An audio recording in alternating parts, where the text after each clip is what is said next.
While he's doing that, I think Yulia wants to look at the ballista and see if it's been taken out of commission or if it's still usable. Cool. So you take a peek. You don't need to roll for that. It should be pretty easy to see. Okay. It looks like it's fine. Like he was yanking on it. The thing is well attached. Okay. I don't know about McMuffin, but Yulia doesn't have any magical items, so I don't know that there's a whole lot. I mean, if we had rope or something, maybe we could try and disable them rather than injuring them, but beyond that, I'm open to ideas. Cool. So, Gorath, you want to roll me athletics? Oh, I did. That was the 8. Oh, I'm sorry, I didn't see it. Okay, cool. So, not a great roll, but you do have athletics, right? Yep. Did you take that? Yeah, cool. So you crank right up it. So you guys are. Oh, Jesus. Sato. That's not something you want to hear. Sato, on the other hand, it's always bad. He grabs for a rope, misses, and falls into the bottom of the boat. He falls off. Yeah, he rolled snake eyes. That was good. Cool. So Gorath's on his way up. You feel another bounce, and out of the corner of your eye, Gorath, you see one of the gargoyles fly past around you and back down to the boat, and he lands on the back of the boat by the rudder, and he turns it. These are fucking cockatoos. That's what these are. They're stone cockatoos. Stone cockatoos. Australian exactly. Stone cockatoos. That would have been funnier, actually. Okay, canon. They are gargoyle, hideous-looking cockatoos. That's what they look like. But 3 feet long. It would make their screams so much, more terrifying and annoying. Just cool. Gargoyle cockatoos. I love it. Okay, I don't have any rope. Is there rope available on board somewhere? Or does McMuffin have any? Okay. There's tons of rope. Actually, yeah. All right, so I want to see if we can, just either get it tangled up or actually get it tied up, but just try to disable it in some way with the rope on board. Cool. So would I think that would be... Yeah, talk me through what you want to do. Like you're trying to lasso it? Yeah, okay. Yeah, probably a lasso. And and just try to get it sort of around the wings and yank it off to the side. Yeah, cool. That is actually a cool plan. So yeah, roll me dex. That'll be cool. Okay, and I have a 9, so is that... I have a 9 for dex, is that +1, or... That is +1. Okay, excellent. Yes. Okay. Yeah, I saw your sheet. You should just kill all those and just put pluses in them, because the numbers don't matter, it's only the pluses. Okay. And then you won't have to worry about it so much. Come on! Be a lassoist. Lassoist? I don't know. Yeah, that works. Oh, it's not good. What the hell is going on today? Oh my gosh! We're going all on? rolling for shit, except the damn. Not Brine. The cockatoos are doing well. Cool. So you throw the lasso and you forget to hold onto the end of the rope, and the rope just goes sailing over the back. Oh my god! God damn. All right, McMuffin, you're up. Close to it. You're still McMuffin's going to right. So you guys are not very close to it, right? So it can't get you. So you were at a distance, is what I'm imagining. Is that right? Yeah. Yeah. Cool. As far away. Yeah, we're on the other side, I'm assuming. Go for it, McMuffin. What do you got? Yeah, McMuffin's gonna talk. He's gonna like look at his birdie. He's gonna look at, distract them. And he said, because if you can't hit them, then the best way is just to distract them so that they don't rip up the ship. Awesome. He's gonna like send Birdie off in his hand and shoo him away to the closest looking gargoyle, just so that they don't rip up the whole ship. Let me. We'll just go a straight roll for that. Give me 2d6. Because, like, he's not attacking, but he's almost, like, annoyed. Charisma, would it be? Annoyed, yeah. I mean, I don't know that your bird has stats. So. Probably doesn't. But a straight 2d6, how annoying is he? He's fairly annoying. Let's see. Woo! Go, Birdie! Birdie is fairly annoying, and he's, So, and the gargoyle is just, like, shooing him away a little. It's not, it's not nothing. And so then... It's no longer trying to rip the rudder off. Exactly. The boat's not going... Let me look. Yeah, the wind is not enough to make moving the rudder, like, shake you or anything. It's not like that big of a deal. These things are not that, like, quick turning or anything. And the rudder is only, guiding a little bit. But so then we jump up to Gorath is at the top of the thing and staring down the second gargoyle, cockatoo. And it screams All right, you. I will scream back with my best orcish war cry. Nice. And you can tell, like, it's acting tough, but, like, it was impressed. Like, yeah, that's right. and then I will take my skull sword and stab at thee. Mm-hmm.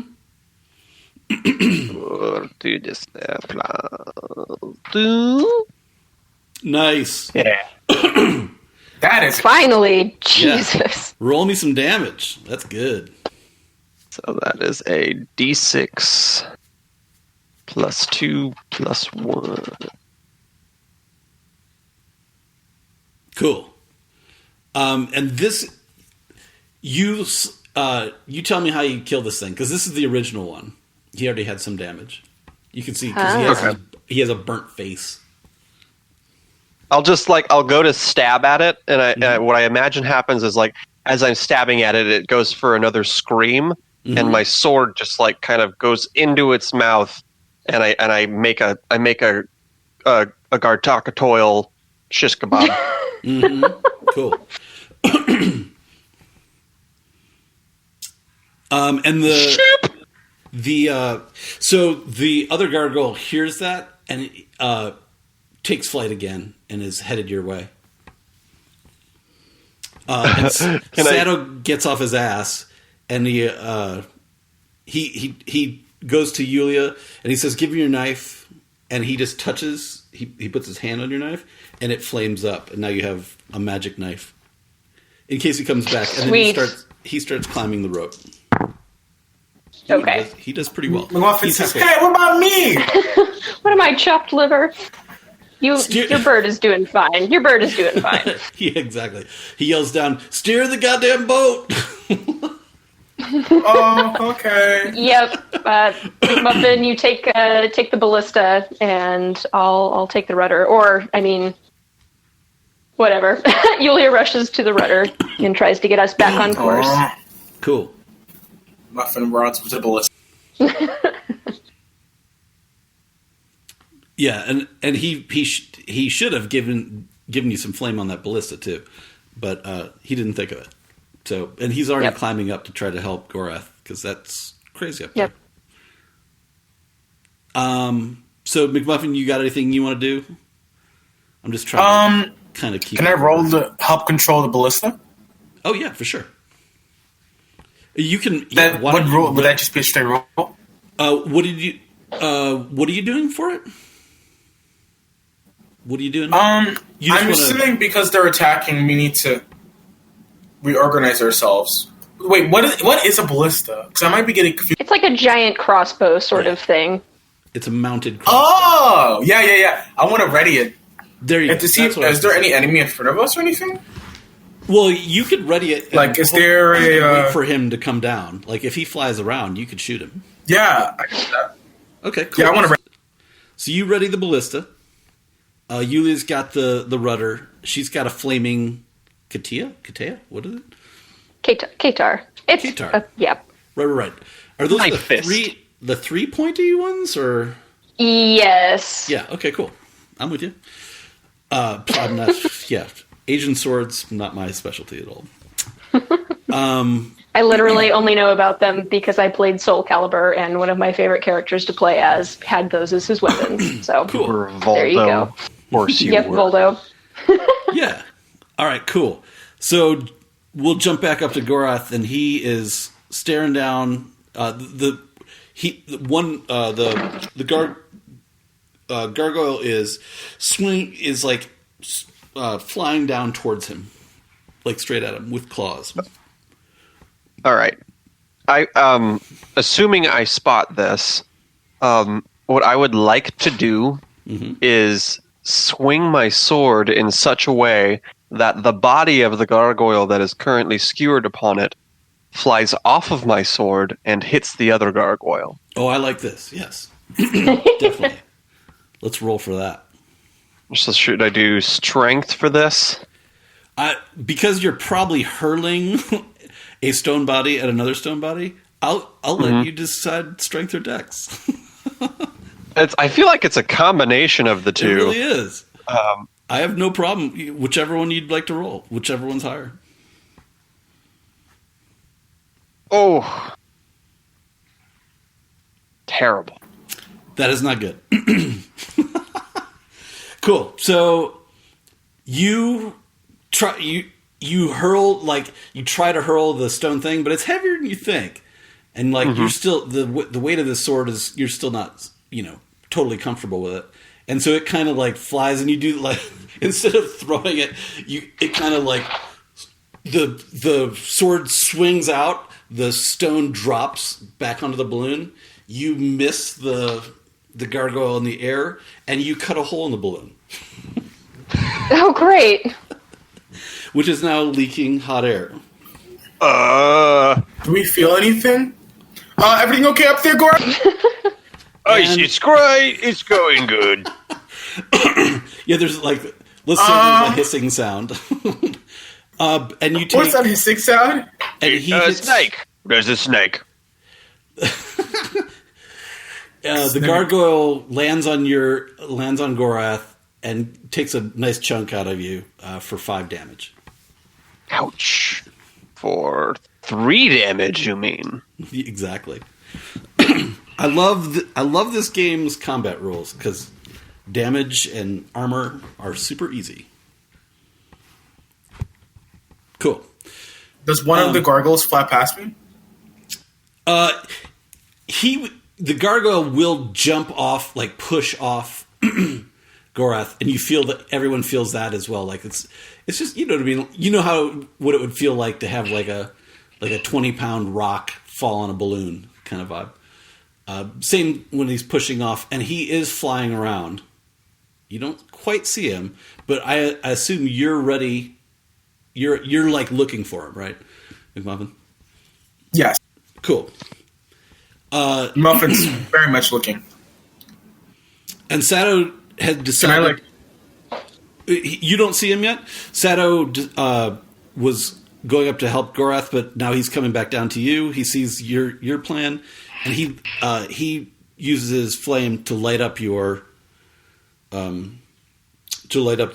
ballista rod. You have a bolt in there, big old, and he shoots flame out into the thing, and you do catch a glimpse of him, of the thing flying, thanks to the light. So take your shot if you'd like. Would it be Dex? It would be Dex.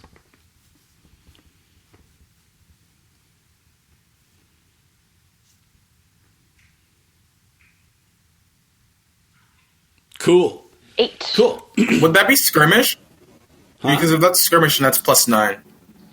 I know that's not 9. No, isn't skirmish is melee, right? Yeah, That's cool. So you got straight dex. You still get it. So the cool thing is like there's that brief, like he has given your bolt a little light and thrown light out so you can see it, and you get just enough glimpse because thanks to all your practicing during the day with it tethered on the rope, which this one also is. You put the rope tethered one on there. You shoot it out, and it definitely hits it. Roll damage. I'm going to say for this thing... You roll 1d6 for damage? Hold on, let me see what this is. Let's call this a... This is going to be a heavy bow. So 2d6 plus... d6 plus 2.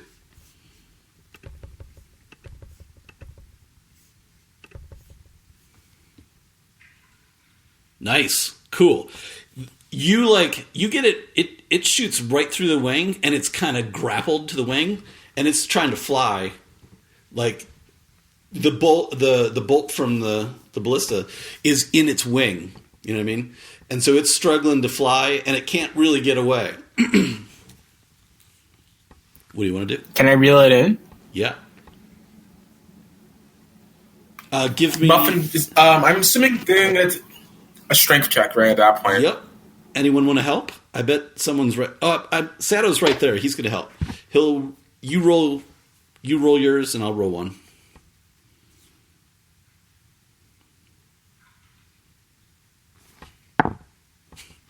Sato did not help you. Okay. So yeah, you pull him in. Muffin. She's like, ah. You're totally reeling him in. There we go. Yeah, and he's bucking. It looks like you're reeling in a bass. You know what I mean? Like a big old. He's flipping around, trying to get away, screaming. Just like fishing. Yeah, and this is hurting him. So roll me. This is more like just roll me a straight d6. Because he's trying to rip out of this. Okay, he takes another. Well, that's fine. He takes one more damage. That's not bad. But he's not dead yet. But he's right. You're reeling him in. You tell me, what did it look like? Did you reel him in until he's on the boat, or is he still? We reeled him in on the boat. Okay, he's on the boat, flailing around up front, right? And whatever. But no, you're good. Yulia, do you have anything? Yulia had begun crossing the distance, so depending on how long it takes her to get over there, she is going to attack with her enchanted Katar. Yeah, totally. Do it. All right. Yeah. A 6. Cool. It was close. Cool. I thought I saw the number. I was like, oh, that's going to be good. Oh. Yep. No, that's cool. You go and you try to stab it, and you stab down, and you just barely miss it because it's flailing, and it's injured and a little pissed off, and he does manage to flail at you for 5 damage. Okay, so 4 damage total. Cool. You have 1 armor, right? That's cool. Yep. Awesome. Cool. Gorath, are you hanging out up there? Oh yeah, I'm a little. I'm like I would see the rip in the balloon, and feel like this is a bad thing. Mm-hmm. And would be desperately trying to fix the oops that I did without alerting other people to the oops that I did. Okay, so you're not asking for help. Cool. You're just everything's fine. I like it up here, so I'm gonna stay up here and nice and warm. Yep, I'm gonna grab my That makes rope. sense. Okay. I got my rope, and then I just take it and I hold it together like that, and then I try and tie it. So yeah, cool. Gorath is mumbling to himself and it's fine. And Sato tries to take a swing, and he's got nothing left. Totally flails. Nothing happens. And he gets hit for 4 damage. He does not have armor. So he reels dies. back. Muffin? No, he doesn't. He doesn't die, but he reels back and falls over, bloodied. And Santo? Yeah, you can see that he's very upset, because he got a little blood on his shiny, shiny shoes. He's very upset about it. What you got? McMuffin, he's going to look at the bird, and he says, and he's looking at Birdie, and he says, and he looks at the gargoyle, and he says, I got an idea. And he's going to grapple it to stop it from moving. Grapple the statue? Yeah. Cool. Yeah, do it. Give me a strength roll. Yeah, cool.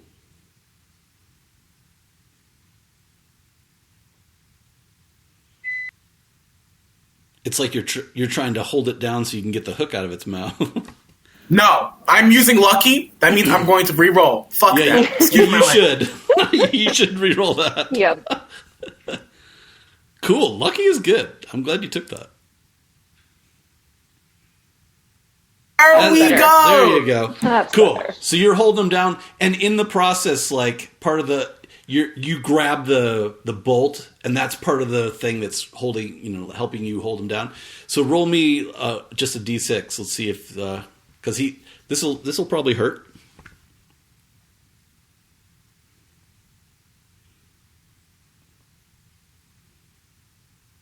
Whoops. There you go. Whoa! Yeah. Nice. And you rip his whole wing completely off, and he dies. Hiya! He And then can't take it. Oh, Go ahead. Muffin feels him go limp. Oh, that was easier than I thought. Mm-hmm. I think when these things die too, they just basically become stone. They just crumble. When you etched him, it's just his wing just instead of being moving, it just became a shard of rocks. So now there's just a pile of rocks in the bottom of the boat. Gross. Well, cool. Well, so that was the end. There was only 2 of them. So you guys have. Now we have to worry about that strange hissing sound. Yes. Yeah, McMuffin stands up. What is that hissing sound again? Snake. Are there really snakes in this boat? Gorath, Snakes in a boat. what's going on up there? Snakes in his airplane. It's fine. It doesn't sound like it's fine. There's not a hole in the balloon. So Sato can see Yulia. Sato's we are going down. And so he starts climbing up there to see what's going on. How fast? Not very fast. Well, let's see. According to the wind speed and the earth coming up at us, you square the root, go to 3, fast. It is a noticeable slow decline. It's just a hole. I mean, air is escaping, but I don't think you'd... Too fast. Yeah. Yeah, you don't want to go any faster, let's say. Yep. I'm sure Santo knows more about patching holes than we do. So I think Yulia is going to run back to the rudder and see if there's any clear space at all we could possibly aim towards, just in case anything worse happens. Cool. So you guys are still pretty high up. He can tell that you're going down. So Sato goes up there. And don't worry, McMuffin. There's going to be a lot of these. There will definitely be some crashing on this thing. We're only in the first night. So Sato goes up and he sees Gorath like trying to stitch the balloon together with his sword, and he's cutting it more. So stop it! You stop with this. And you, Gorath, you see him just do it looks like he's doing a little spell, and all of a sudden the balloon's okay. Oh, Gorath likes to watch magic. and you just did. And so he's like, "There we go. We're good. Let's go down. You need to fix my boat." Yeah, that's fair. I understand. It's a new sword. It's like when you get a new balloon boat. You crash it into stuff, right? Yep, you said yes. I'm climbing down now. Cool. So both of you guys climb down and kind of, you just kind of clean up the damage and whatever. And so it's like, tells you why don't you check, take the rudder again and make sure we're on course, that sort of thing. And he will he'll go to the balloon and give it a little more hot air. So you guys are buoyant, no longer going down. You're going up, keeping altitude. I'm assuming you're like very clear. Like, so I rolled for wind. It was about mid. So you're not going as fast as you'd like, but you're not going faster than you'd like either. It's actually kind of perfect. Cool. And so to get that extra momentum, you're kind of, you're a sizable way up from the treetops for sure. You can't see them. It looks like a big dark. So back on the airship, do we have any are we able to rest again or? Yeah, I would say the night was it's probably, this all happened probably right at midnight, maybe, let's say. Uh-huh. And so, yeah, you guys can go back to your shifts. Santo probably will take the helm. He'll also, maybe you guys want to heal up too. Talk to Yulia about getting some healing. Yeah, going on. I would definitely be up to heal. How did we decide healing was going to go anyway? I can never remember. That's an excellent question. I don't remember either. We said it was that we could roll. Wasn't it rolling hit die? Let me see. Did it say anything about it? I can't remember. Cure. You have cure, right? That's what we're talking about? I believe I have both. Cure skills are heal and special abilities is cure. Heal wounds with a touch. Hold on. Why does it? There is one that just says heal, but I can't find it on the rules sheet anywhere. Yeah, heal is the skill, which we don't have anything that actually describes the skills.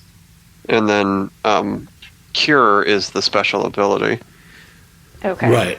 So yeah. What did you take, Yulia? I can't remember. Actually, I have it somewhere. For what? What were the special abilities? My special abilities are bless, cure, and vision. Cool. Yeah. So heal, and your skills you took decipher and heal. Was that it? Decipher, heal, and then lore. Oh, cool. That's right. You have it because we're third level. Cool. Well, lore is fairly self-explanatory. Heal, that's right. We did talk about that. It was so you're able to cure, but what does heal get you? An excellent question. I'm trying to think. And I know we tried figuring this out. Yeah. Because so you have this skill you can't. This is the skill you can't lose. You can attempt to do things, so it definitely requires a roll, and then you get various degrees, I would think. Cure, though, yeah. So athletics. That means you can do stuff like Gorath was doing. That makes a lot of sense. I think. McMuffin has stealth. That's also fairly self-explanatory. Yes. Survival would be more super helpful in this context. If someone had survival, knowing where the hell you were going, that would be nice. Or that kind of thing. I wonder what heal is in Dungeon Pet World. and leadership. What does leadership even do? I would think leadership gives you can't lose charisma, you know? Like, yeah, that's exactly it. And then where you're just like, you can be persuasive to a point, like you'll get something that you want, but like it might not be great, or you can just, people be like, yep, you're the Messiah, nice job. Remember that, because that's exactly McMuffin. Cool. So for Dungeon World, it looks like when you sleep, you get you heal half of your max HP. Mm-hmm. So when you get good sleep, you get half of your max HP for Dungeon World. What? And it doesn't have. Let's see, healing. That's just healing damage. Yeah, I'm trying to think of what up. heal versus cure would be too, right? Yeah. That's a good question. Dungeon World.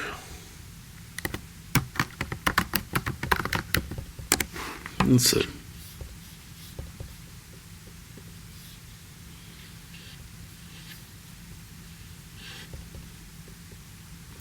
So I know we had talked about, like, for cure,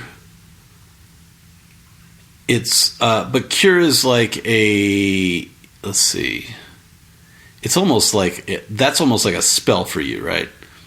Versus like, yeah, your touch can heal, and it's probably, you get to roll a hit die, and that's and we said that would be like a turn in, yeah. A turn in combat, let's say. So a Dungeon World cleric, Cure Light Wounds is a 1d8 healing. Right. Which, since we use 1d6, we could kind of go that direction. Yeah, I think Cure just is more like in combat. Like, she could have touched you guys. It's almost like Bless. Bless would have been good to use too in this, I suppose.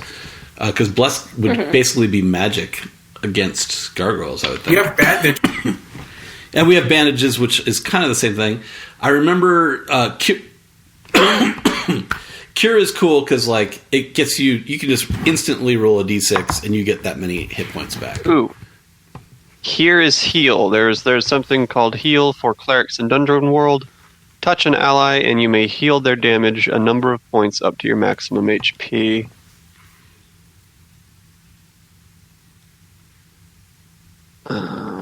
That's what that says for heal. Yeah, I'm trying to think of a good way to differentiate between cure the spell, and heal. And cure the special ability. Yeah, like heal is a skill, and I think we said heal allows you to give everyone an extra hit dice when you're like re-rolling. That sounds familiar. Yeah, like that makes sense to me, right? Like, so if I'm going to suggest that, because like resting in comfort and safety, I would suggest we just were not in safety. So probably don't get to roll that tonight, right? Like, but with enough rest, I mean, I can see it either way. Because comfort and safety, you guys are fairly comfortable and fairly safe, except for you just got attacked. So maybe not tonight. What's that? What's that, McMuffin? Minor little thing. Yep. We just got attacked. Yeah, no big deal. Yeah, it's, you're safe. No. But I like that heal gives you the ability to give everyone an extra hit dice. That's like everyone in the group, I would say. Like, I remember we talked about it being like Song of the Bard kind of vibe, right? And so you can do that to anything. But heal probably also, like, I would say cure is probably cure light wounds, where like heal would be like you can get rid of poison and that sort of thing, right? Like, okay, does that make sense? I want it to be worth taking, and yeah, and like heal will be like, I would say cure is like cure light wounds, where like, yeah, you can't use it willy nilly because it's a spell, right? But like, let's say heal is more like, yeah, you have the ability to give max points, or like to give everyone an extra hit die. So you could do that now, even, let's say. If you guys wanted to roll hit die, you could. And maybe only because... I didn't take any damage, so I don't think I need to. You took a couple. He bit your hand. Yeah, he bit your hand. He bit your hand for 2. But, okay. Yeah. For 2 damage? Yeah, it was 2 damage, but you have 1 armor, right? Don't you have armor, McMuffin? Or do you? Yes. Okay, then that's cool. I have armor, light armor. I'm down with, like, Yulia gives you guys the ability to re-roll re-roll your hit points with an extra die. That's pretty cool for heal. That's definitely worth it then. Because, yeah, so, like, it won't be, like... But what else... I want it to be something else as well. Oh, there is something here. Yeah, if you look at hit dice, the hit dice text description, it says, if you are attended by a healer, roll an extra hit dice. Boom. Nailed it. Yeah, I like that a lot. And so she is definitely a healer. So how much do I roll? Yeah. You just roll a d6. I mean, well, so that's a good question. Do you guys want to re-roll your hit die? Your HP? Remember I do. Yeah, okay. I do. Why don't we just say you guys can do that when you're resting in reasonable, like in these kind of conditions. I wouldn't say it's necessarily safety, but it's not safe either. It's not like you're in a dungeon, like, you know what I mean? So she can actually give us higher max hit points. Exactly, which is rad. It's rad. So that's cool. And I'm going to say, like, taking heal is like taking, not cure light, in addition to cure light wounds, it's more like you can actually heal someone. Like, if someone had poison or some sort of ailment, you should be, like, depending on how you roll, right? Like, I could see it being like you roll low. Like, if it's just a crappy little amount of poison or something, then maybe that heals it. Or maybe it just takes a lot longer if it's a low roll. You know what I mean? You will be fine, but not for a while. You know what I mean? Like that kind of thing. That might be super cool. Because Cure Light Wounds is not going to cure poison. No way. So how about that? Does that make sense? So Cure will be, how much will it heal? Cure, let's just say, is more of a Cure Light Wounds. It's just roll a d6 and you get that much back. But it's a spell, so it takes like a spell slot, right?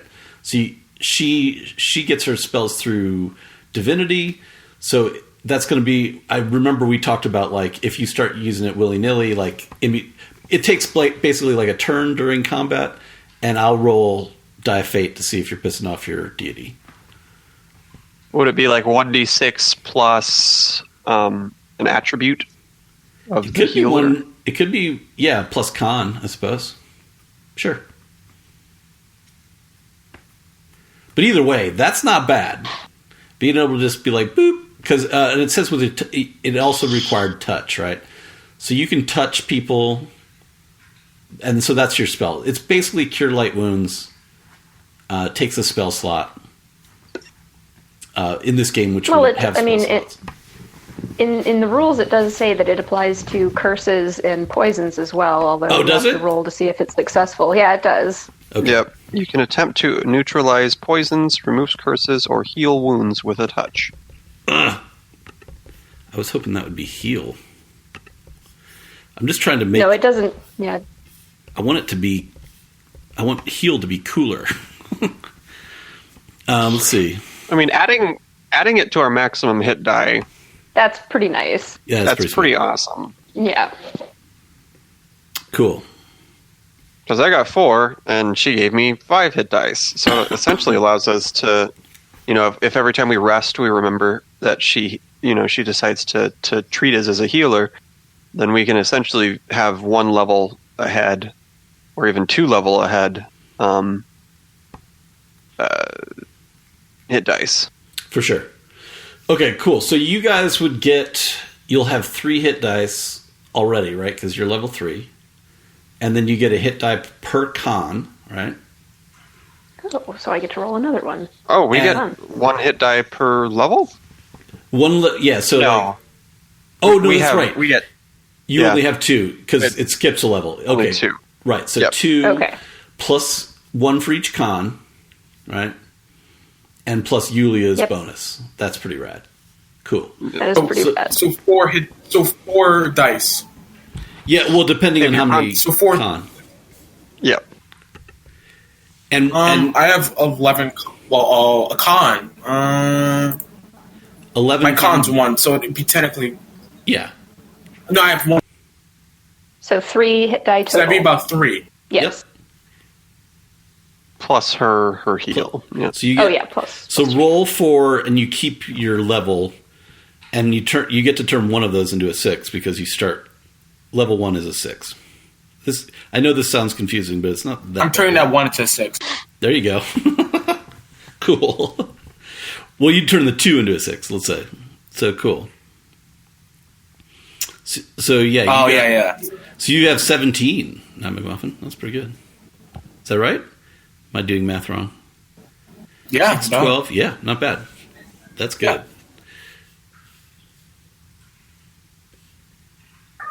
Yeah. What are you rolling, Yulia? I only rolled 3, but I get 2 for the level, 1 for my con, and then 1 for me. Unless it doesn't apply to me. No, it does. I think it does. Okay. You can self-heal, right? I would hope so. Go for it, McMuffin. That's cool. Cool. And because I remember Gorath had shitty HP this last time. What did you roll? I rolled 20. Nice. Yeah. Okay, so that does seem like it makes heal worthwhile, for sure. You are a healer. I agree. Yeah, and I'll keep thinking about that, because I like the idea of a healer. That's great, but heal should give you something like... it's where you roll for it, you attempt to do... Let me read these dumb rolls. Right. Bless, you need holy water, so that's kind of fun. And you do have some holy water, if I remember right. I do. Yep. Ooh. Holy and magical. Yeah. See, there you go. If you'd blessed all the weapons, boom, done. That's cool. Sweet. Whoa. Neutralize poisons. Curses and heal. Yeah, but that doesn't mean... Yeah, cool. That's but that's a roll that you can fail with the cure. Yeah. Mm-hmm.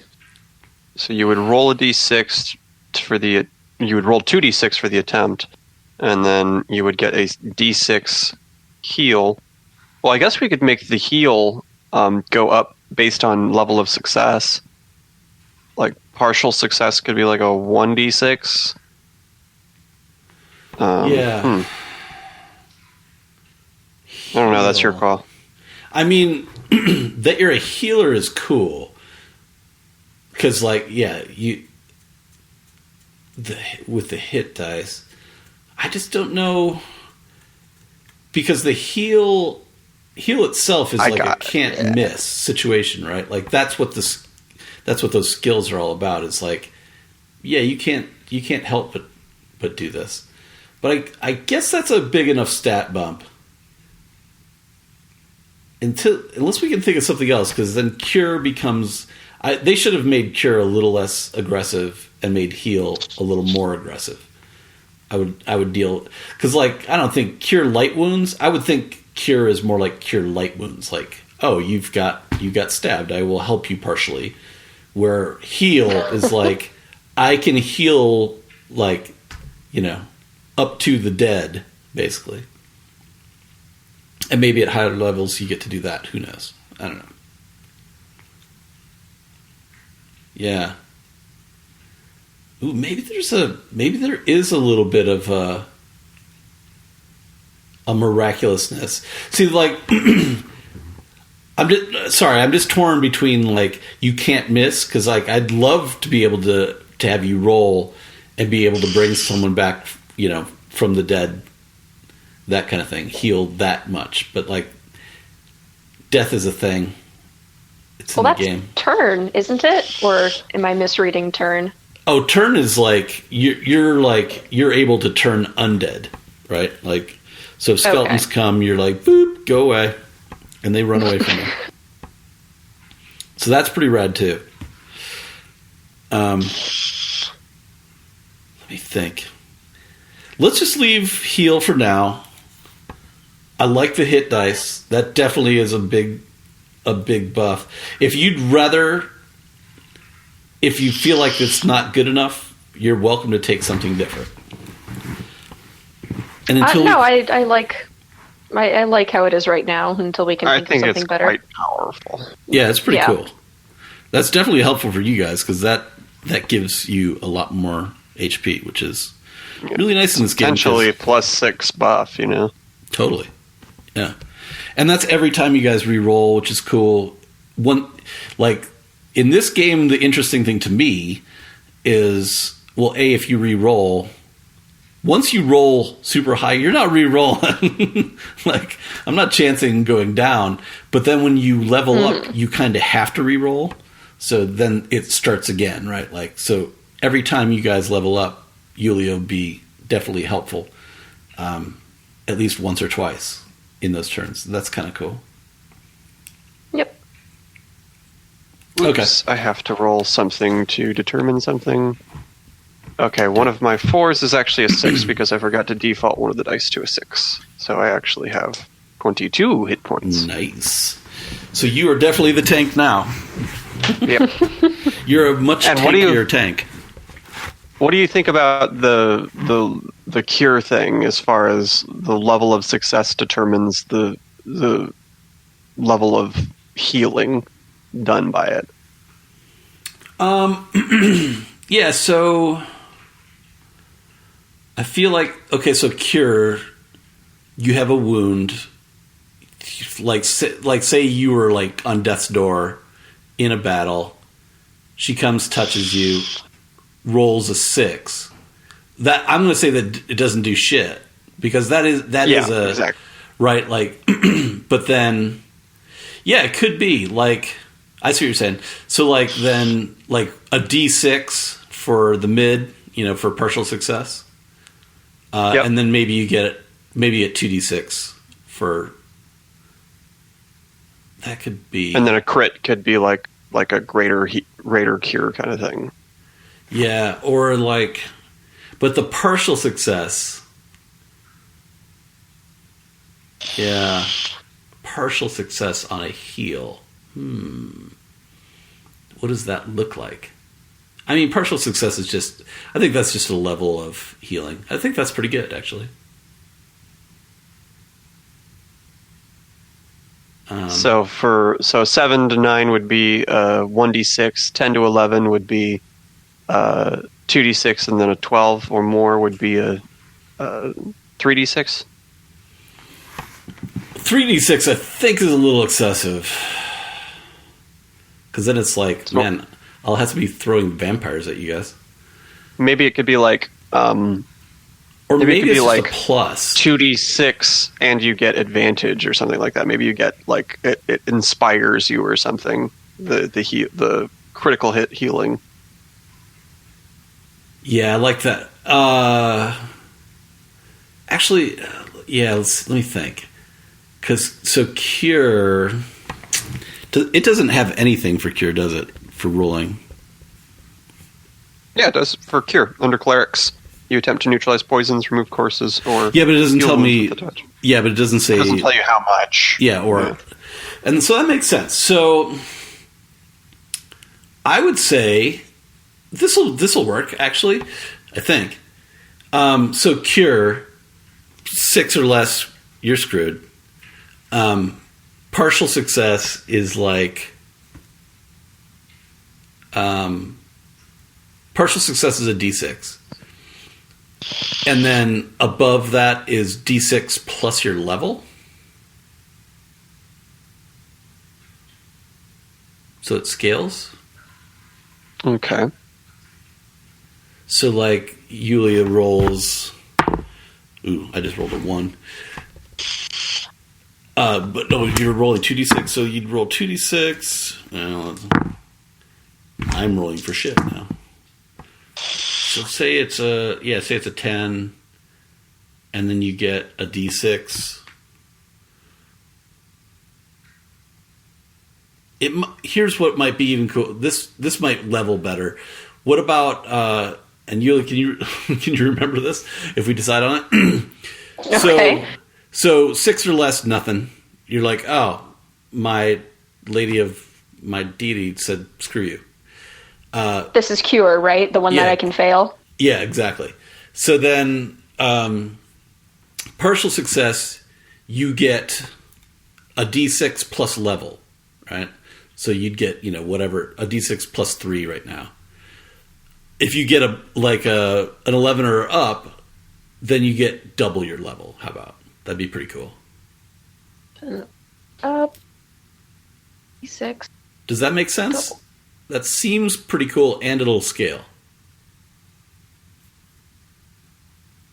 Because as you All guys right, get, I've written it down. We'll see if we can keep on that one. But that sounds good to me. Gorath, do you think that sounds fair too? I just want. Sure. That's not bad. So right now, if she had rolled like an 11 to cure your wounds during that fight, it would have been So like a d6, I just rolled a 2 plus 6.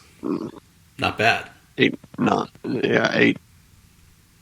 But like if she gets a 6, you could conceivably get 12, which is very sizable. So nothing special for critical success. Just for 11 or 12. Yeah. I would consider double level critical success. So I'm good with that. Okay. Yeah, and that kind of leans into like it makes it really cool when you can like, whew, I feel way better. Yeah, it's not bad. Because I don't want to make it too buffy. But that definitely seems pretty fair. And I like how it levels, and that makes sense because, like, when you're level 10, getting 12 hit points back probably won't help that much. But it might. All right. Yeah. I'm starting a Google Docs of random rules that we come up with. So. Yeah, cool. I'm going to put that in there. That's probably a good idea. Probably share that in the group chat. Yeah, just throw it in there. Like, and I'll pin it. Like, we'll put like, and we can just keep editing it. Maybe we'll just call it like game mechanics. Because I do plan on like going through these and like, because you guys, this is really the first campaign I've run on this system. So like, I'd like to. I wanted to play test this basically, and then write a bunch of it down. I'm going to pin this. Boink. Oh yeah, pin it. Cool. So we can always find that easily, which will be nice. Nice. Okay, so we got that. Do we have any other rules we want to talk about before we go on? I'm sure it'll come up, but not that I can think of right now. Yeah. What sucks is they're really vague on the clerics, right? Like the fighter is very obvious what's going on. Yep. Yeah. So that's cool. Hey, baby. How was work? Okay. Where's Kitten? He's here somewhere. Cool. So you guys are asleep. Let's say you guys slept through the night. You rolled extremely well with the heal. The boat's in good shape. Everything's going down. Everything's good. And you see, let's see. Oh yeah, like one of the most spectacular sunrises you guys have ever seen. Nice. Like super gorgeous. Did you just roll for how nice the sunrise is? I totally did. Die of Fate. Die of Fate does a lot of the heavy lifting in this game. Here he is, baby. He's in here. And you guys, that sunset was a 6.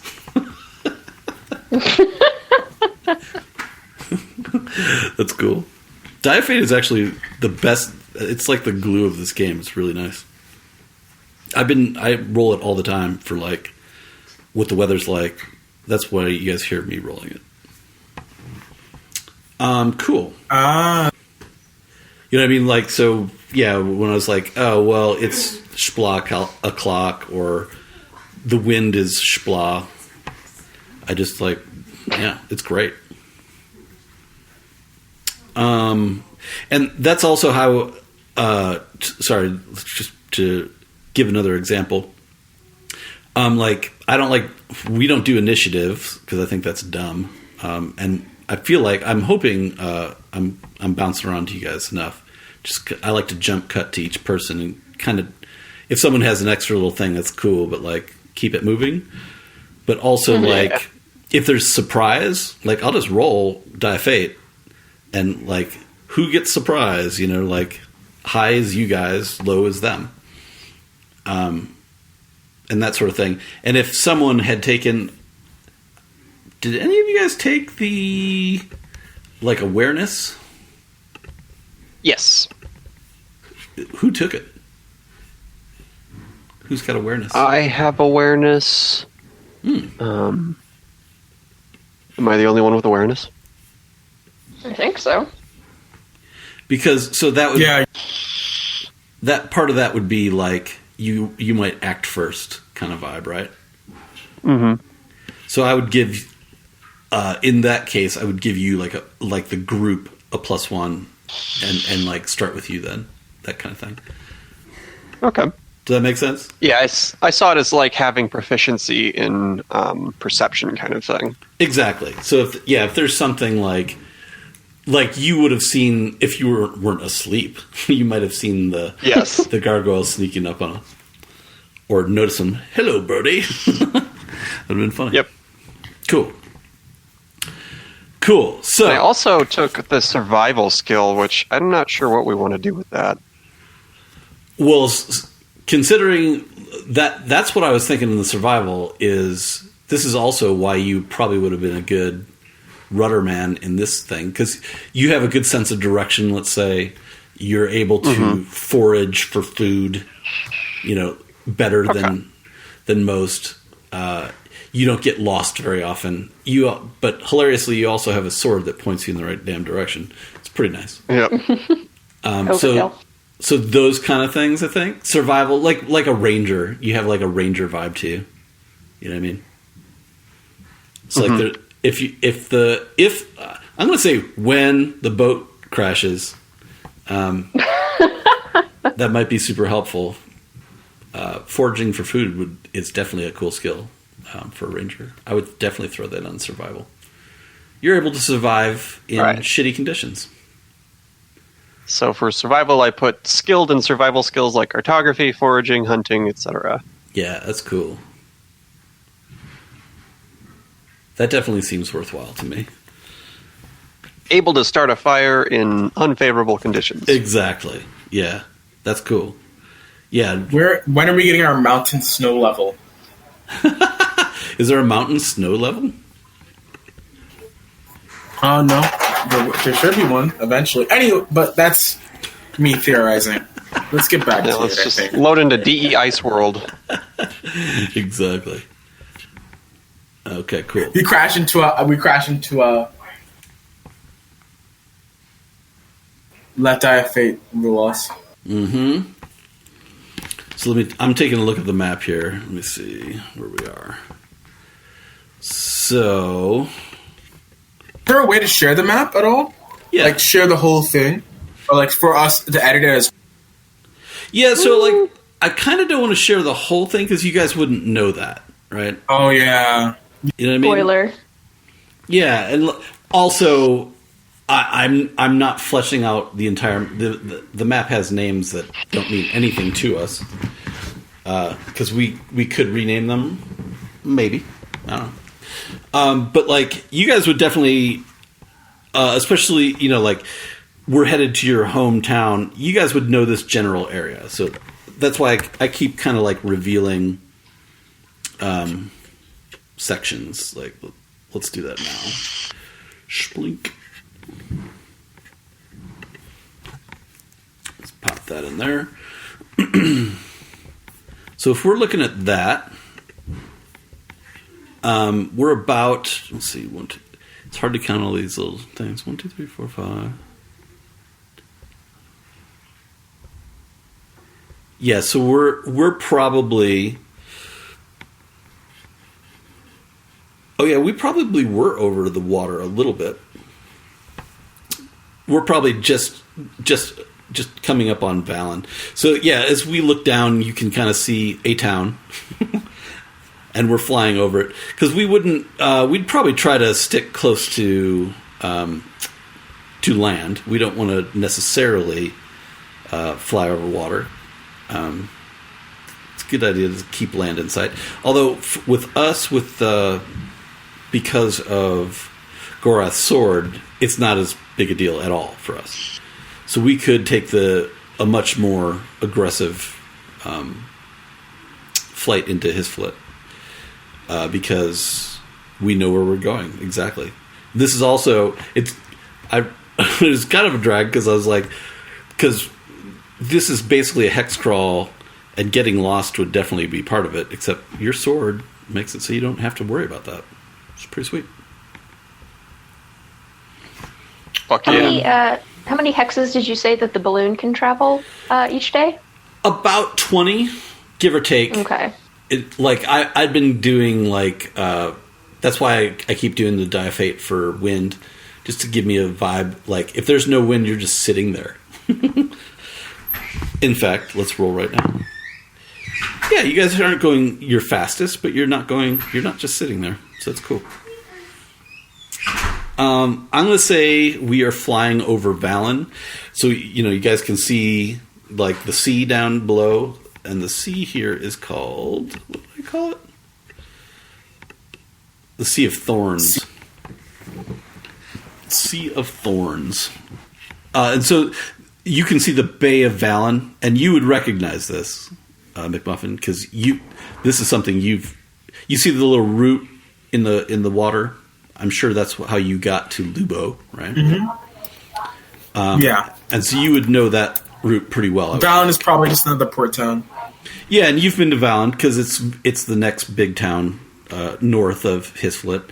So I'm sure you've been there, so you would probably recognize it. And Sato would point it out to you. I'm going to say they're known for salmon. Salmon, okay. Valen is known for salmon. I'm going to write that down. Yeah. Well, yeah. Yeah, McMuffin says, "Oh man, Valen is a great place if you want to get a salmon sandwich or something." For their salmon. Canon.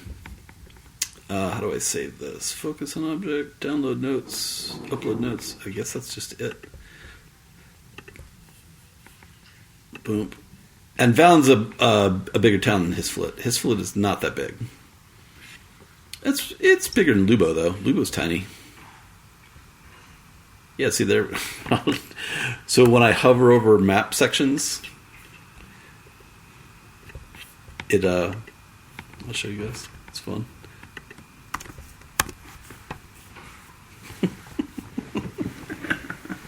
It's cool. It shows you, it displays little whatever I put in the blurbs. Nice. But yeah, actually I had thought about even sharing that screen, because I can zoom in. I don't know, I can try that right now actually, since we have just a sec. Boink. Where is this? I have never done this, so I don't know exactly what it's going to do.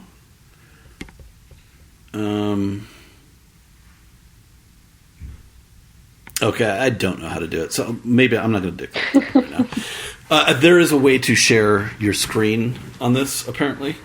I think it's a new feature that I'm not aware of. So maybe I'll try to figure that out. So I can show you more of an interactive map and just have it in the background. Cat fight, sorry. Okay. gorgeous sunset. You guys are flying over Valen. Is there anything you want to be doing? McMuffin is going to spit over on the side of the boat. Cool. So you're trying to you're just spitting down, seeing how it trails and how fast you're going. See if it hits anyone. You're probably still way too high to see actual humans, but you can see the rooftops and that sort of thing. Actually, let's take a look at. Anybody else want to do something? What are you guys doing while you're flying? Good, I think. What are you guys doing to keep to while away the time? Because occasionally, Gorath will break into orc song. Nice. Songs about killing puppies and... Yeah, just general mayhem, and,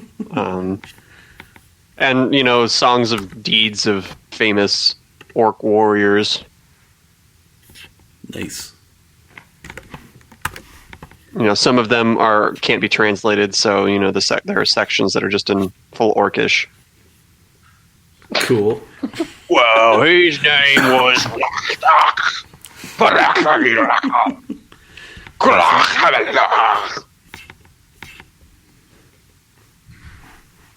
Cool. And sorry, I was pulling up a generator, and as you're flying over Valen, buildings are made. You can see the top building walls are made of wattle and daub. It says decorated with strips of metal, flat roofs, thatchy, that kind of thing.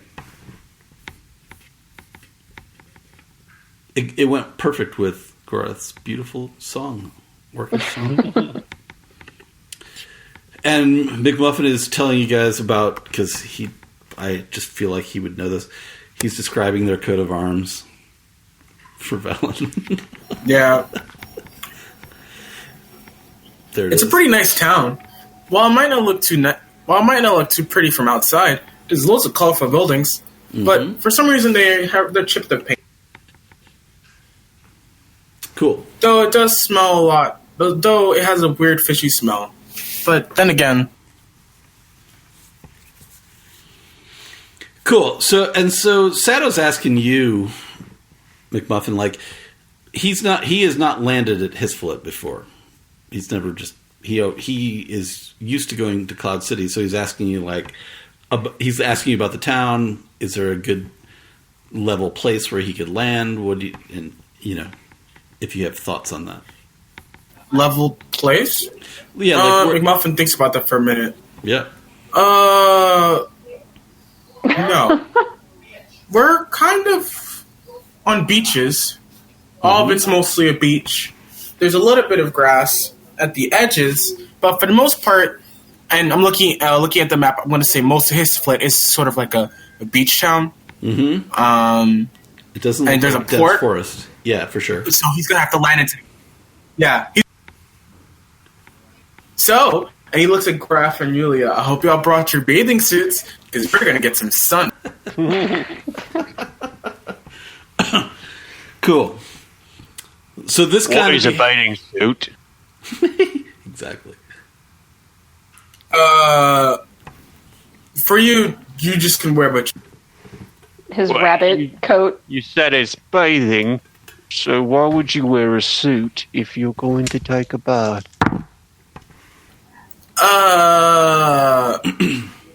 That's like asking me why I'm wearing a pot on my head. It makes perfect sense, but you just don't need to. Well, that makes sense. See, my point is perfectly clear now. You're good at explaining things. What can I say? I am the leader. And you guys know this goes on for some time because we've got a whole nother day of travel on this thing, and you notice there's two ravens that are just have been hanging out on the boat lately. It's fun. Suspicious. Mm-hmm. Suspicious ravens. Maybe. I mean, we're up pretty high. It'd be kind of weird to be a raven hanging out this high up in the air. It really Does Birdie react? You tell me. And I feel like Birdie reacts very negatively. He's kind of like, I think can you see the roll if the ravens interact with Birdie? I know Birdie would personally react, but I'm not. I mean, I think they're just like curious about you and just, being birds. They're just like looking for a free ride and just like, but they are pretty far up, so. Yeah, Birdie's sort of just, they're very aggressive with their territory, especially from other birds because they don't want anyone to steal his best friend. So he tries to chase them away. And like, so you tried to shoo them off, and they fly, they fly off the.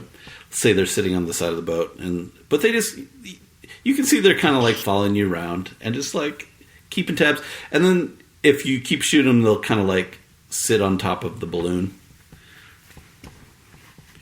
But they're just along for the ride for a little while.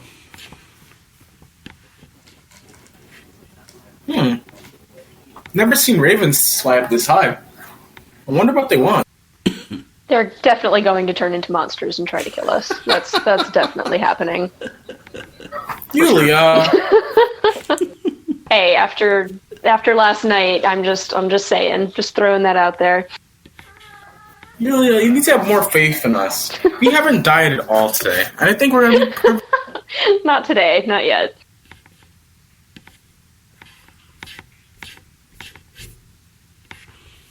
And on it goes. See, occasionally you guys see now there's only one, but you see a raven occasionally, just like a thing. And you keep going over, as you can see, like, it's gorgeous. Like, you're on the coast. You guys are basically flying the entire coast from Valen down to Hsifilet, which is cool. Do you guys have any questions for McMuffin about Hsifilet and like? What was that? Does anybody have any questions about Hsifilet? You're going to this town that he's from. Do you guys have any questions? McMuffin will answer any and every question. Fair color. What kind of bars do they have? Oh, well, they have this really great bar called. Give me a minute. You're making up the name of the bar? No, that was out of. What's the character?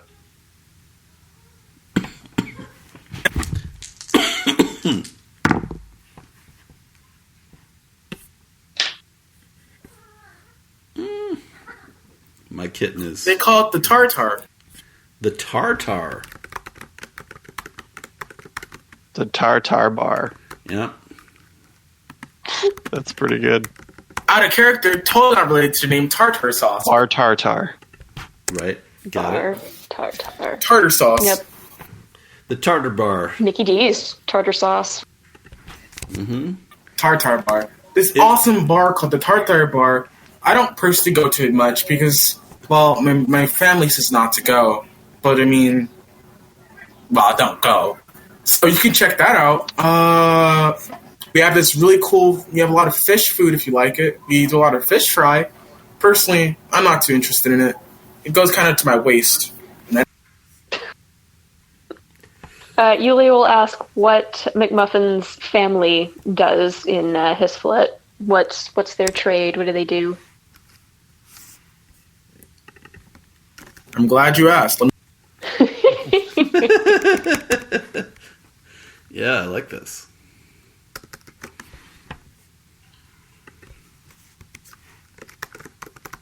I'm surprised the Tartar bar wasn't called like, the salty tartar or something like that. No, I was still looking for food of fishes, and that came up. The first thing that came was tartar sauce. I said tartar makes sense. There you go. It really does. It's cool. Yeah. Often sort of puts scratches. Says, well, my family are merchants. We mainly sell fish. And we sell fish goods. and I do most of the fishing, or one of my relatives does most of the fishing. Regardless, that's what we usually do. If we're not selling fish, we sell maybe miscellaneous goods that we find. Oh. So if your monastery is looking for fish or for us to host, then let us know. So they, your family might have something to say about the mysterious spoilages in the shipments from Hsifilet to Lubo, right? McMuffin sort of gives an over-exaggerated thumbs up. You're absolutely right on that one. Okay. But maybe I shouldn't be too happy about that, because maybe my family might be a little bit worried. Now that I think about it, I don't know if the letters are back. It's definitely something to look into, because that is extremely strange. I think while she's doing this, Yulia is still keeping an eye on the ravens that are coming up now and again. Is there anything at all unusual looking about them? Do they have any visual clues that look out of place? Yes. There's only one now, but it's you can see that it has like a little silver bracelet on its claw talon. So, like one of the little bands that scientists put on ravens, or an actual bracelet type thing? Little column A, little column B. Okay. Interesting. Well, like Yulia's got her sketchbook out, so she's taking down notes. Cool.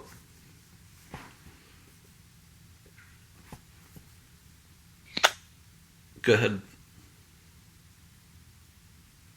What is Gorath up to?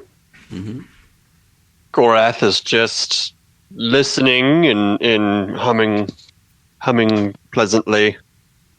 He's like, imagine a toddler in a good mood. Mm-hmm. He's easy to imagine.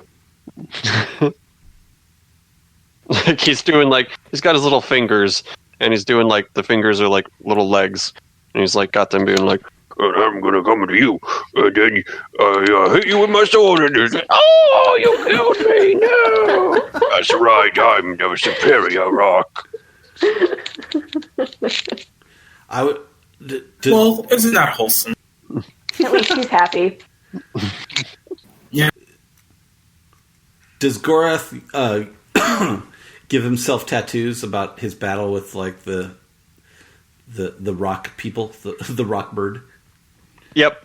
It's just like it's literally just him with holding his sword up and like a victory, his arms are up, and then on his little stick sword is like a stick figure bird looking thing. Like a weird like you can't really make out what it is except that it has wings and it's on a sword. Cool. Just skewered.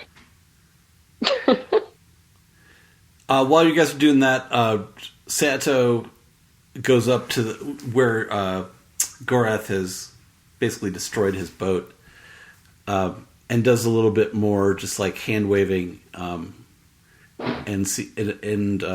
all of a sudden, the cuts are gone. Cool. That's pretty awesome.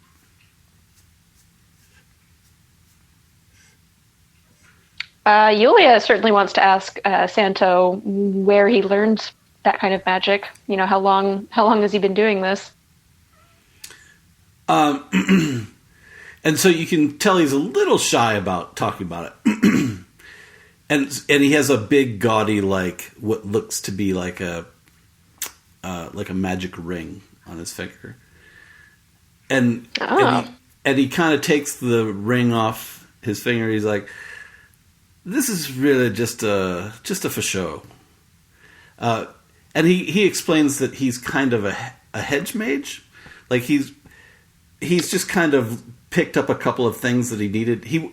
His life's ambition was to be some in the air when he first, even saw plans for a balloon, which I'm pretty sure he would tell you, like, Cloud City is like, that's where everyone gets their balloon license. There's a lot of balloon like that's the air. That's where all the airships really go to and are from. So it's kind of like a popular place.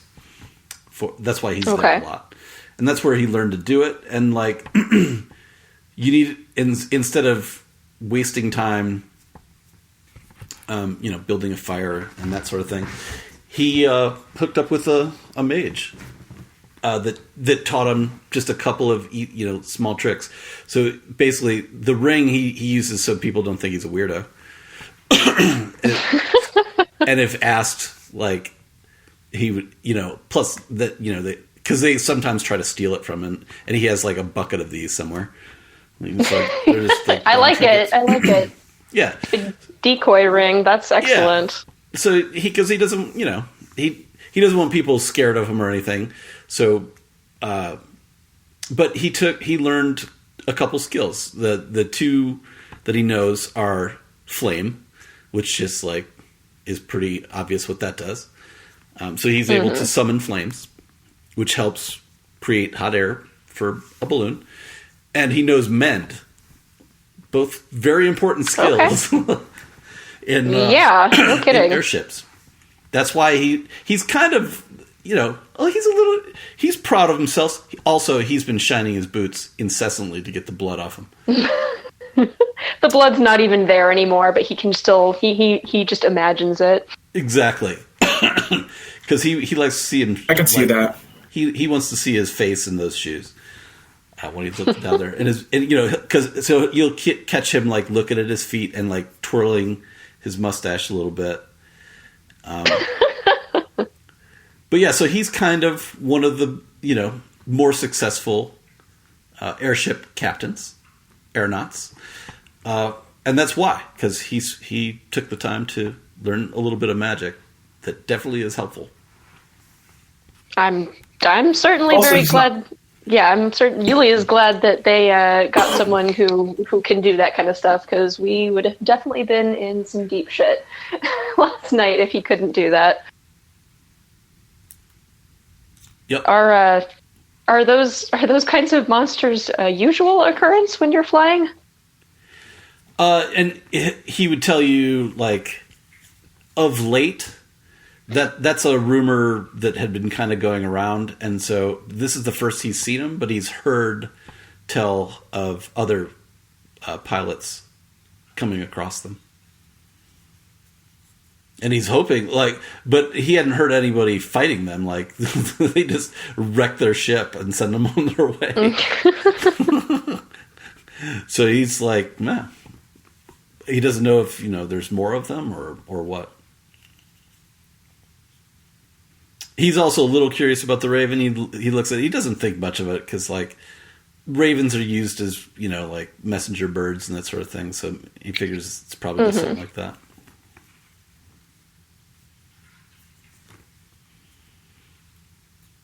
And now we just sit. Can I roll to investigate the birds? Yeah, for sure. How about What kind of roll? Probably wisdom? Just like wisdom's that it's not like something you can kind of perceive from them. It depends. Are you trying to roll?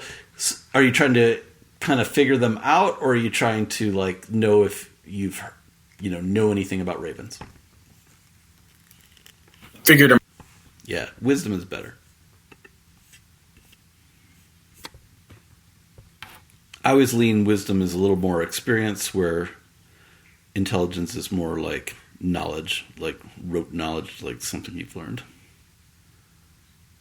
McMuffin loves to slash roll. Oh, that works, doesn't it? Cool. It works. I don't know. It's a raven. Good job. Well, that raven has a necklace. That's about all I can tell. It doesn't seem hilariously. It seems like it's used to human. Like it it is clearly like someone's property. Let's say, like this is either used for. You don't know why he's here, but it is used to humans, and it has a tag on it. So somebody has tagged it. Can I see what the tag says? If you want to chase him, sure. I'm gonna roll for Dex on that. Cool.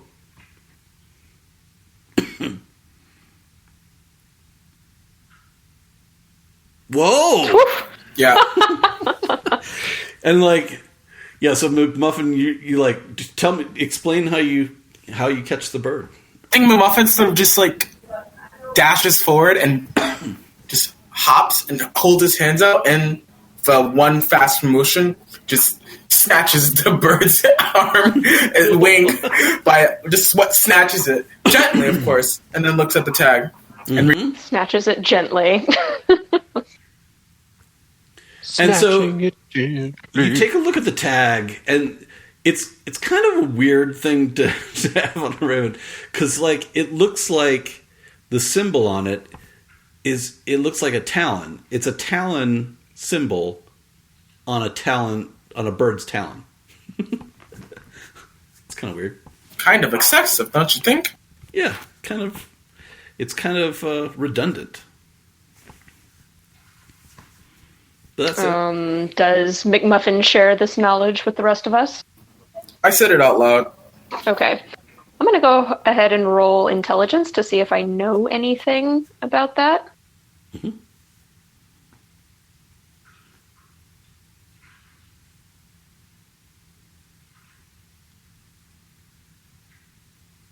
Okay. 11. I mean, so you've heard of a group called the Talon.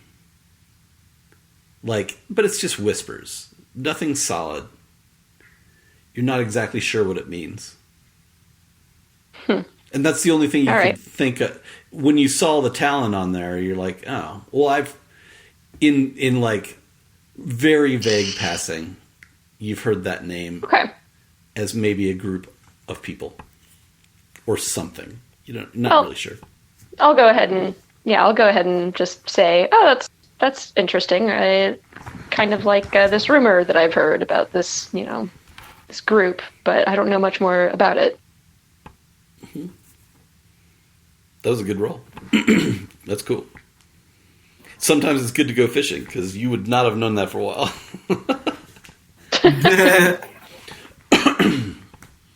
That's cool. Yeah, so I have been rolling.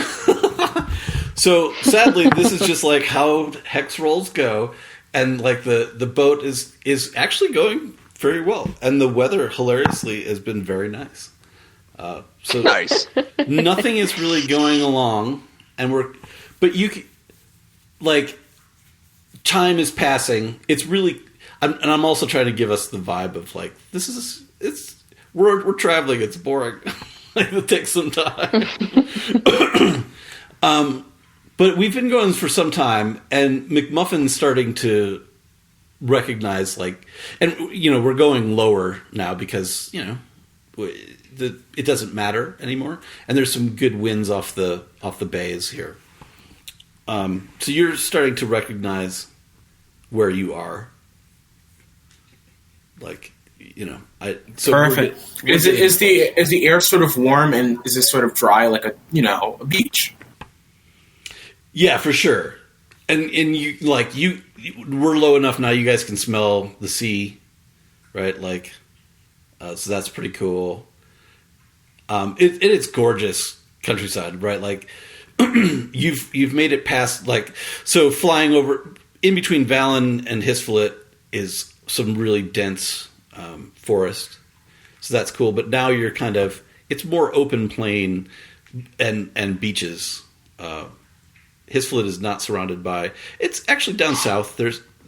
You're not far from forests, but it's more open country grasslands right around you. It's pretty cool. And you see a place down there where you're like, oh, You remember being there at some point. Oh, man. McMuffin takes in a deep breath. It smells just like home. When are we landing? I want to get off this boat already. Cool. I do too. Cool. So where do you guys want to go? To the bar probably is the best place. Okay. Cool. Let me see here. Got it. Yoli has kind of let them run up ahead of her, so she's just slowly following, and then when she gets there, she doesn't see the altercation. She just sees that McMuffin is now covered in sand and is happy about it, I think. Is happy, secretly. She shouldn't be, because she's supposed to be above that, but secretly. Cool. So you guys come up to the Tartar Bar, and it's like a 2-story, like, timber and stone. It looks reasonable. It's not fancy and it's not shit. There's a nice menu. There's some millet porridge, delicious. A lot of fish. Thanks. Roasted cod, maybe, and lentils. There's this one. I think there's this one dish that just has fish, and there's, I don't know, there's equivalency of grits, but there's this huge fish head in it. Delicious. There's definitely it's McMuffin's many fish pies and the like. Yeah, yours is probably like fish head stew, right? Yeah, probably. With delicious... I should only find them one, because I've made fish head soup before. With cornbread dumplings.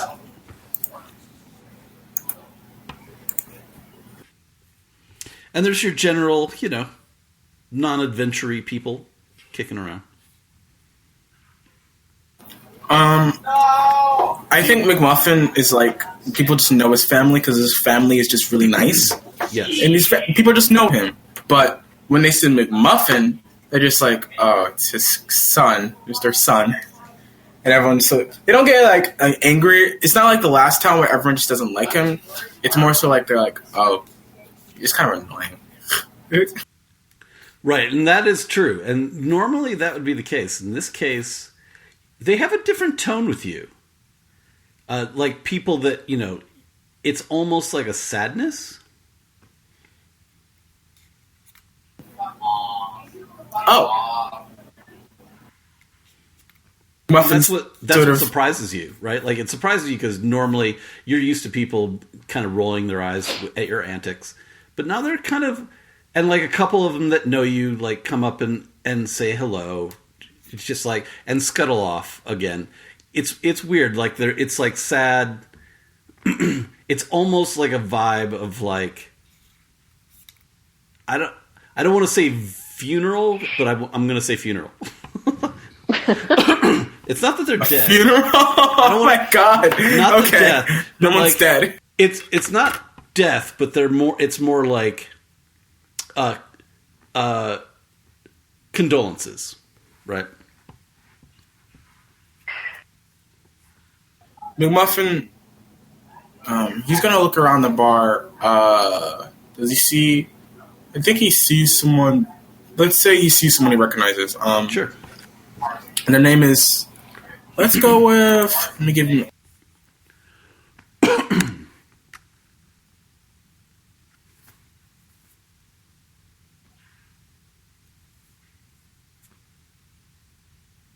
And they actually see their good friend.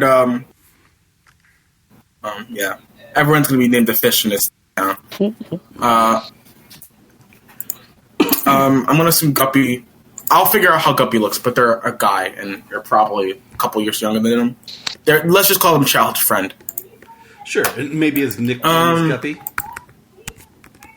No, I think his nickname is Guppy, and his real name is probably another fish name. I don't know. I'll figure it out. But So Guppy. Something's fishy here. Mm-hmm. Okay.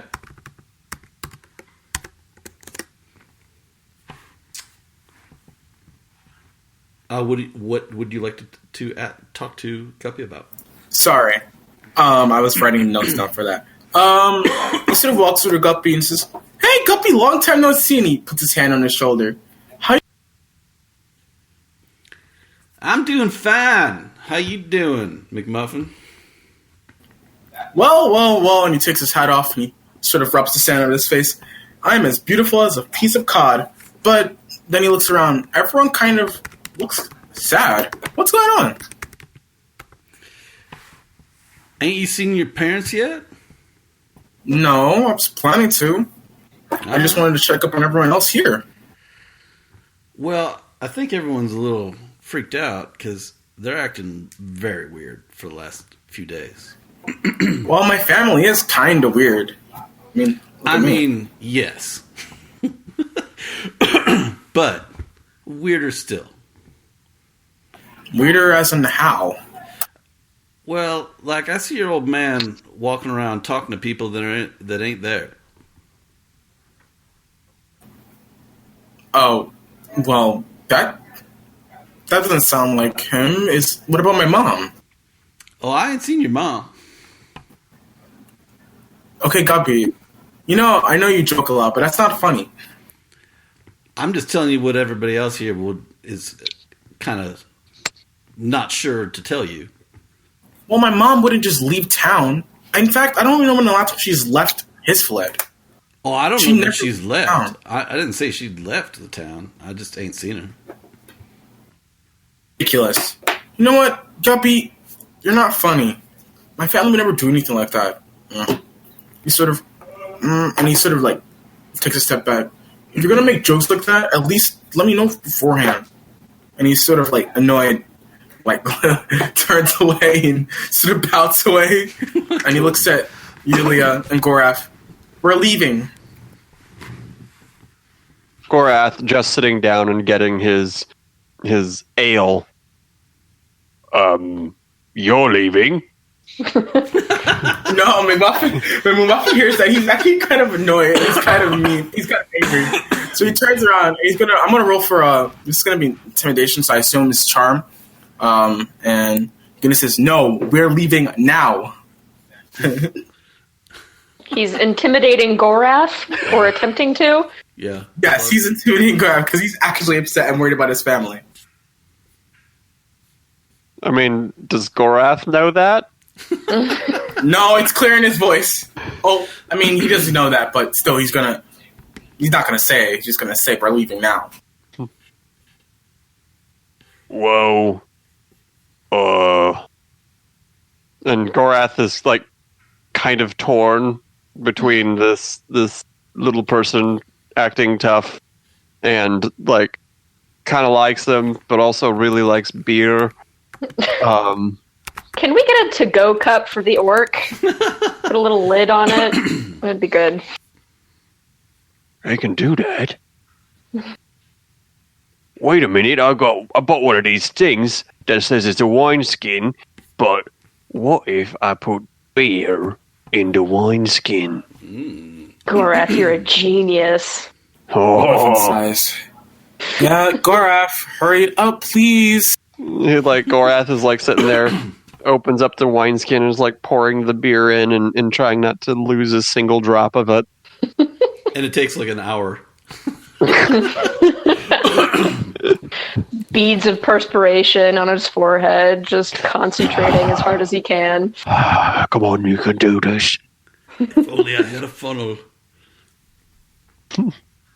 Like a small crowd starts gathering. Totally. And they start cheering you on a little bit, like clapping for a good pour.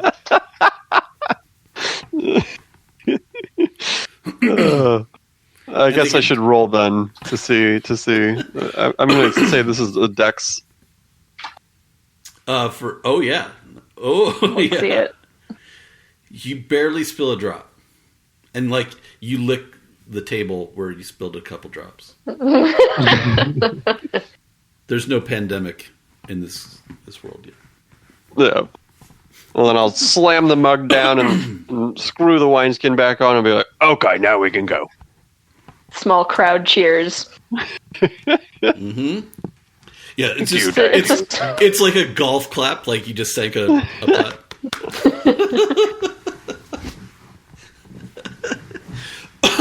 Excellent. So where are we going? McMuffin. Sorry about that. McMuffin. Lead the way, No. Steph. McMuffin doesn't say anything, he just like leaves. Where would your parents be about 5 o'clock? They'd actually be in the shop right now. Yeah, they'd be in the shop. And the shop is located different from their house. The shop is entered the town because I would argue that their shop is one of the more well-known shops, and it's been there for generations. Mm-hmm. So you'll find it at the very center of. Okay. Lead the way. So McMuffin leads the way.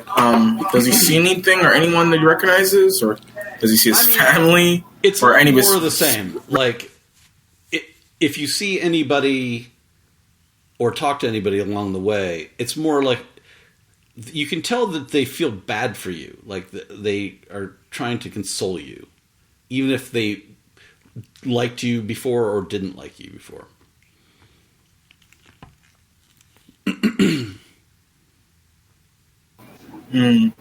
Muffin sort of recognizes that, and it's kind of disconcerting, but he doesn't show it because, like, showing emotions is for adults. He doesn't do that there. Cool. So, but yeah, I think we are. Yeah, so you hit the shop. Tell me what kind of shop it looks like. What does it look like? It has this very antique sort of thrifty store shop to it, but in the front it's just pictures of weird-looking fish from all across the world, squids, clams, and there's just lots of cute little decorations. And I think there's like drawings of just fishes on it. And does it like back up to the docks? Like how do we get fish from the store to a boat? Yeah, I think that the main ship is. Yeah, the ship is just... Sorry, not ship. The store is... While it's located in the center, there are a number of places to put these fish, so there's a way to free... Sure. So I'm not sure to the put... market. Your dad's shop is in the marketplace. You bring the fish in, probably wheelbarrow it in on ice or whatever, right? If there's ice. Probably not. Cool. So you go ahead. You jump on in if you want. How you do you.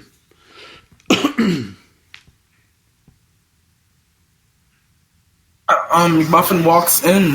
He sort of doesn't knock. Doesn't even knock. He says, "Hello." And what would your dad be doing right now? Selling? Bookwork? What would he be doing? Behind the counter, probably. Just manage. Yeah, cool. He wouldn't be doing anything particular. And there's no one in the store except him. And when you walk in, he doesn't even notice you. But you can see that he's having a conversation with somebody, but there's nobody there. McMuffin looks at Mr. McMuffin.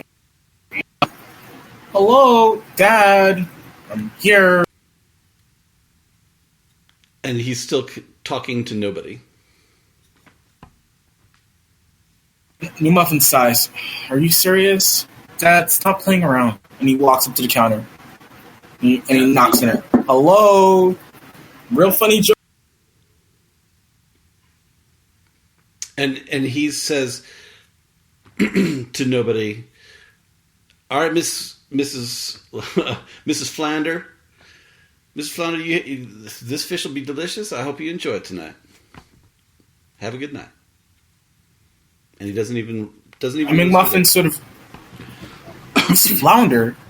Miss Flounder isn't here, and then he remembers Miss Flounder is like a great, like a distant, third removed cousin from his family. Mm-hmm. So he's like, "What is he talking?" Miss Flounder's not here, Dad. What are you talking about? As he sort of looks in his eyes. Does he notice anything?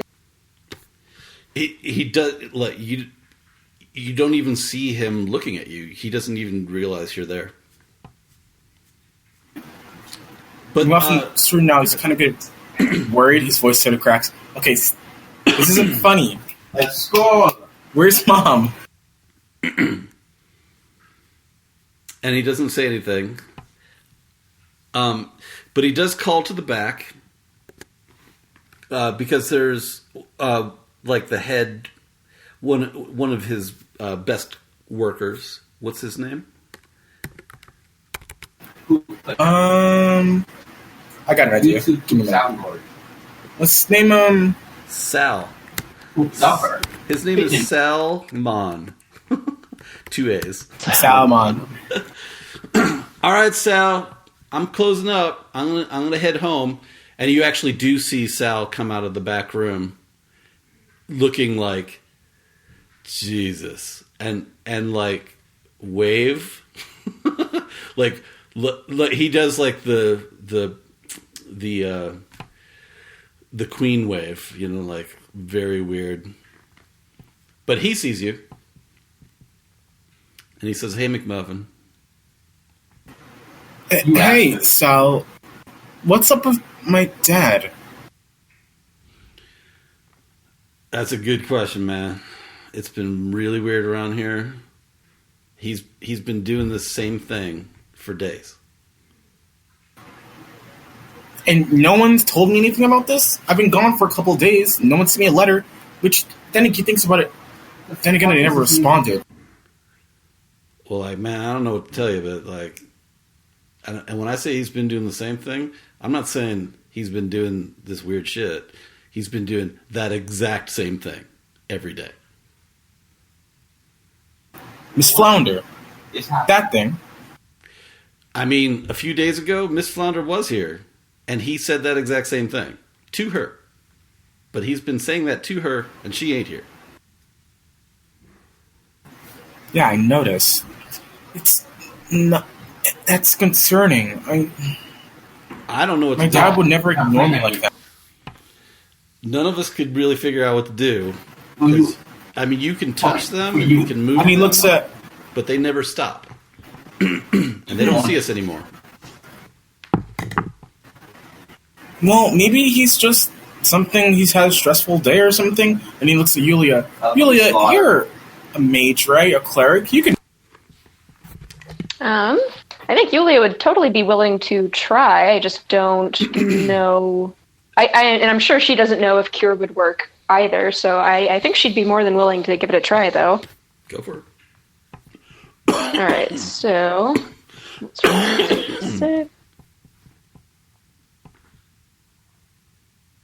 Nope. Doesn't do anything. Muffin sort of... I think a part of him gets kind of angry, and he kind of thinks like, Yulia's not trying hard, but he doesn't say anything, so he just looks away and says, "Thanks for the help." And but he doesn't want to say because he's going to be mean. No, but and what you did here, so he was trying to walk out the door, and you kind of held him up, and he'll stop. He doesn't look at you, doesn't see you, but he'll stop moving until you let him go, and then he'll keep moving.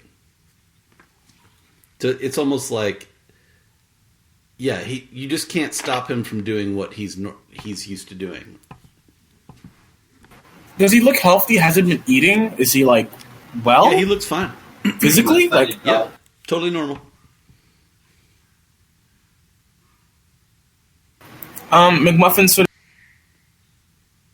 of... Again, Yulia tries to think if she's read anything about these kinds of symptoms before, if it's, regular, normal person dementia. But, I mean, it seems like he's a lot younger than he should be to be experiencing that. Sure.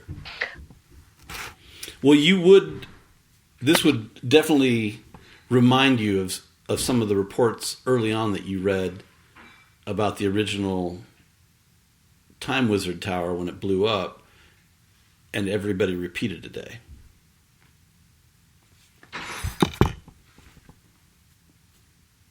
Interesting. Okay. She'll definitely share this with McMuffin. She says this could be another side effect of the interference with time magic, because he might just be repeating a day in his own mind. And Sal says that's time exactly magic what it sounds like. He's like, he's been doing the exact same damn thing, like to the minute, for days. Mm-hmm. Since you've been gone, McMuffin. Then what about my? Excuse me. Go ahead. Yeah, what about my mom? Has she been doing this? What would your mom be doing right now? She'd be at home making dinner, maybe? Yeah. She'd be at home making dinner.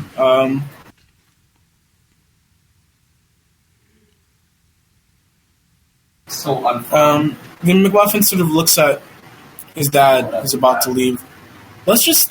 At this point, because she's repeating the same day, around this time, I'm assuming now it's 5 p.m., he's heading on home, so he's just going to follow. Mm-hmm. And so you guys followed the old man. Gorath is, I'd say, about halfway through his beer. Yeah.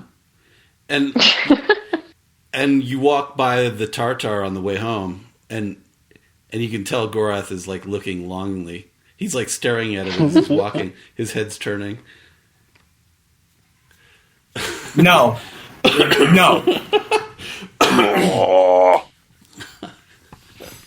Once you figure this issue out, you can get all the beer you want. It'll be on.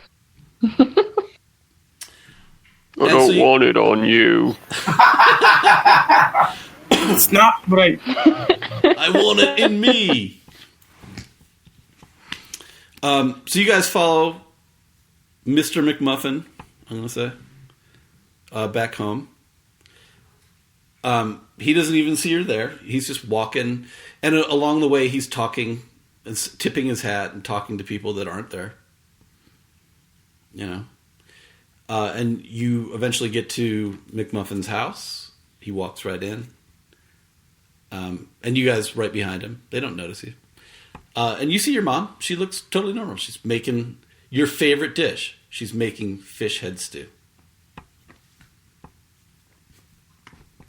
Muffin sort of happy. You can smell it in the air. It's like, well, but at least you're acting normal. Unlike, then he points to Dad. And she doesn't even see you. She's been... Muffin pauses for a minute. Mm-hmm.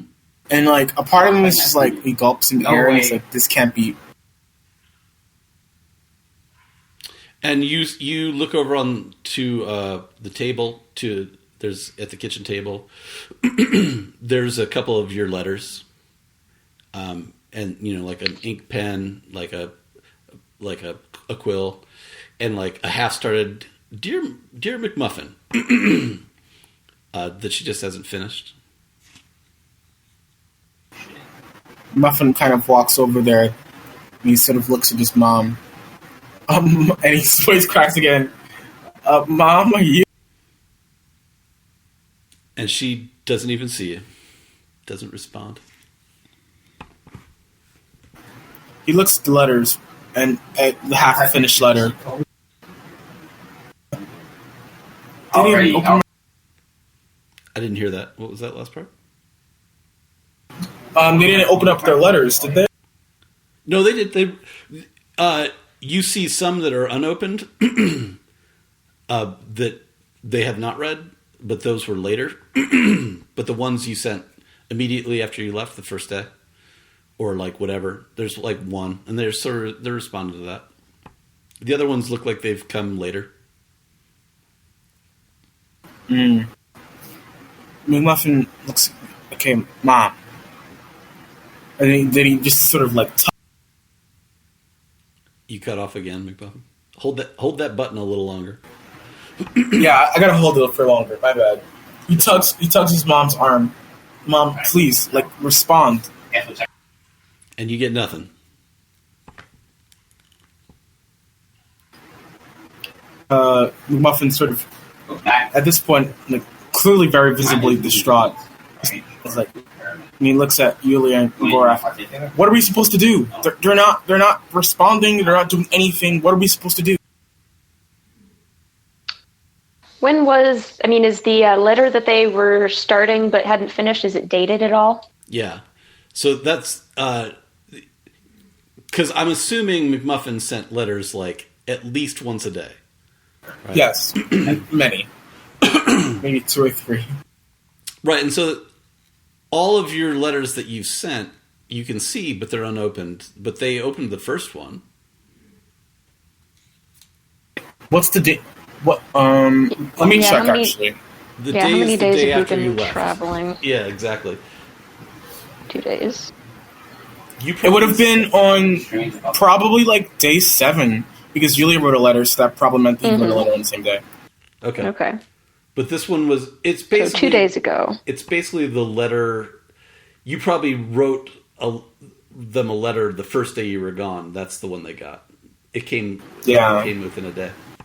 But they haven't been able to read the other ones because they've been in this state since that day. It's the same day that you were in the tower. You do know that. What was that? Interesting. It's the same day you were in the tower. That's the only. Oh. Like it's the day before that. They got that one, and then you were in the tower the next day, and they haven't opened any of the letters since you've been in the tower. Okay. My suggestion would be we search the house and see if there's anything interesting about the house or any objects in it specifically. And then if we don't find anything, we search the town and talk to people if there's anyone else who's experiencing anything weird like this. Because I feel like we need more information. Yeah. But also, Yulia still has that book that she borrowed, right? Yeah. I believe so. So she might go looking into that and see if there's any. Brother Ralph is so upset about you having that book still. But hey, I paid him. Come on. No, that's cool. This is also this is a good time to call the session for the night. Yeah. Okay. Well, that's sad. It is sad.